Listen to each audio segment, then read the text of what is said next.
Referencing the Legion of Dawn and the fortress is much like referencing Excalibur, King Arthur, and maybe the Knights of the Round Table. Today I will be diving into a much darker part of the Legion's lore and what could actually put the Creed in a bad or a negative light. A much darker days for all its members.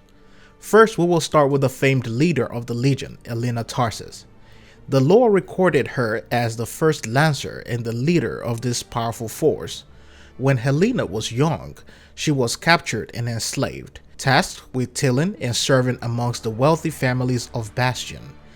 In the book, The Volume of Tarsis, Helena and few other slaves escaped tyranny, but she was the only survivor out of the group of escapees. Through the thick, dark woods and the scorched soil, she watched her friends die as she escaped into her own freedom. Years later, she met and married her husband, Garrett, who is a chronicler, which is what people will call a writer.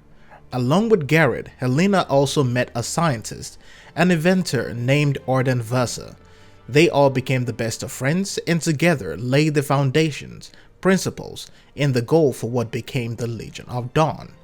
With the resources available, Arden Vasa and Helena created the legendary Dawn armor, the Colossus armor that we know as Helena's armor, and the rest of the Legion's armor was created by Arden Vasa as well.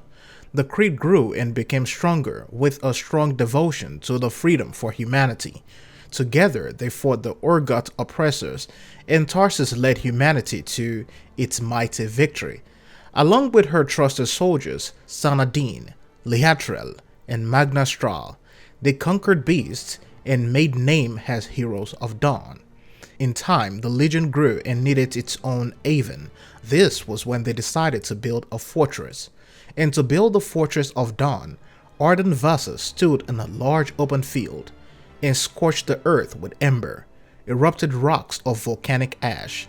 A fortress became forged, and it stood tall, wide, and strong, impenetrable. This mighty place stood above the hill and was guarded for anyone dare to enter it. Now, this place was later breached by a young prince named Dorwin Dell, but that is going to be a tale for another time. We're going to talk about the royal families of Bastion in another video. So, the Lancers under Helena were given a code, instructions to follow, and should anyone fail, they will be exiled and surely die. In time, these rules became what one would expect from a cult, but it also kept them alive and kept humanity safe. Few years after the Legion's establishment, a legionnaire named Verithan murdered his friend Felix out of jealousy. Perhaps it was a fight for another person's love. Helena had the choice to either kill Verithan, but instead of spilling another blood after Verithan had just killed Felix, she exiled him from the safety of the fortress.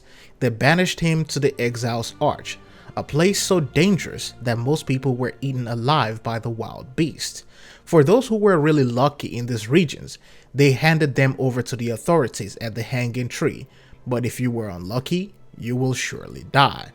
This such action created a ripple and showed the strength in Helena's discipline, but it also created enemies for her, those which would later rise in the story of Helena. But once again, that is another story for another time. Years passed and the Urgot rose again, mighty and powerful beasts, much stronger and menacing than the Ezraite Anzu. The Urgot was bigger than everything they ever faced, and at her command, the Legion leaped into battle.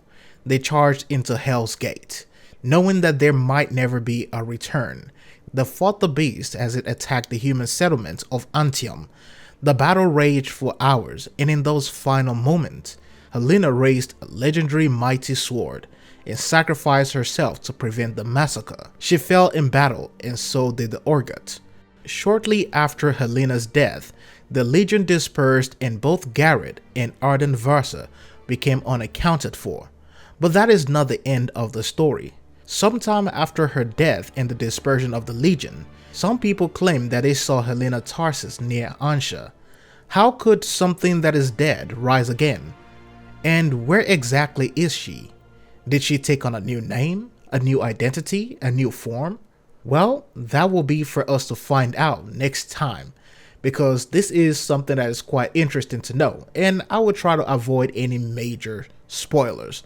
So this next one will probably be when the game launches, so it gives you time to get acclimated to the story of the game.